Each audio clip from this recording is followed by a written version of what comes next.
I believe it was Kermit who said, "It's not easy being green." And I can tell you for sure, it is not easy being perfect. I should know. All right? But are you dreaming about the... Why do you find that so funny? Are you dreaming about the perfect Christmas, this warm, fuzzy feeling, snow on the ground, family gathered around, a big meal, perfectly cooked, fire in the fireplace?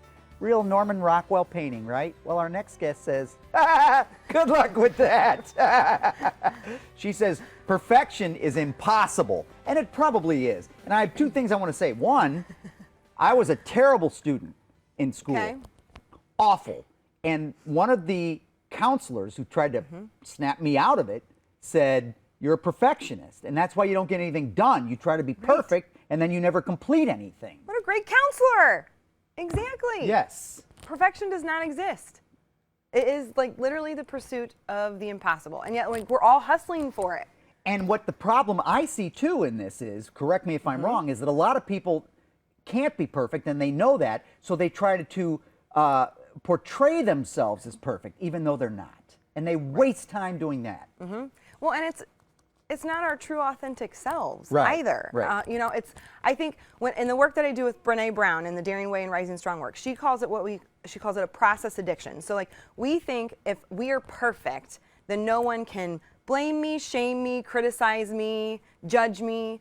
But what happens is like one, we have no control over what anybody else does even if I'm being perfect. But like if I'm setting forth to be perfect and then I fail, because I'm going to, because perfection doesn't exist, I don't then say like, oh, perfectionism doesn't work. No, I try to be even more perfect the next time. So that's why she calls it a process addiction. All right. It's not working for all of us. But it is an addiction. I think for a lot of people, yeah. And it brings in so much comparison, and that quote's true. Comparison steals our joy and our happiness. Like, there's no such thing as perfect. The Christmas cards that you are getting in your mailbox are a picture-perfect version of the family. Right. You have no idea how much they were sweating or how many meltdowns there were to get that picture perfect. So what's behind it then? Why do we push ourselves in? What Brene Brown says in her research and the work that I do with her is that what is really behind it is shame and fear. So her metaphor that she uses that I love is when perfectionism is driving the car, shame rides shotgun, and fear is the backseat driver. Okay, that makes a lot of sense.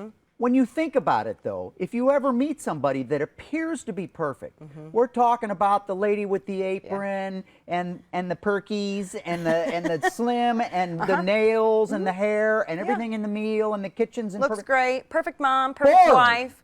Boring. They don't get any more boring than that. I mean, perfectionism is boring. Perfect's boring. Our quirks are weird things that we do make us interesting. And no one wants to be friends with someone who's perfect. Whenever you hear somebody say, oh, we had the most unbelievable dinner with this couple, this guy was nuts. I mean, that's what makes them fun, right? In a lot of ways, yeah. So what can we do then? I mean, I think a lot of it is in how we speak to ourselves, like handling ourselves, giving ourselves some self-compassion. Like, speak kinder to yourself like you would to your loved one. You would never want your loved one to be like, well, that dinner has to be perfect and it wasn't perfect, so you have to do better and you have to spend more hours on it and like torture yourself with that self-talk.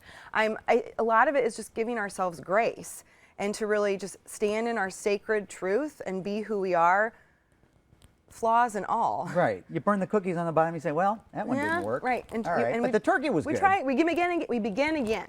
How about some more wine? Right, because that makes it better. Within limits. Within moderation. So always in moderation. Right. Thank you. We have posted a link to Justine's blog where she's always writing about something interesting and fun, and her website too on greatdaystlouis.com. Thank you. Thank you. Very interesting conversation. Thank you very much.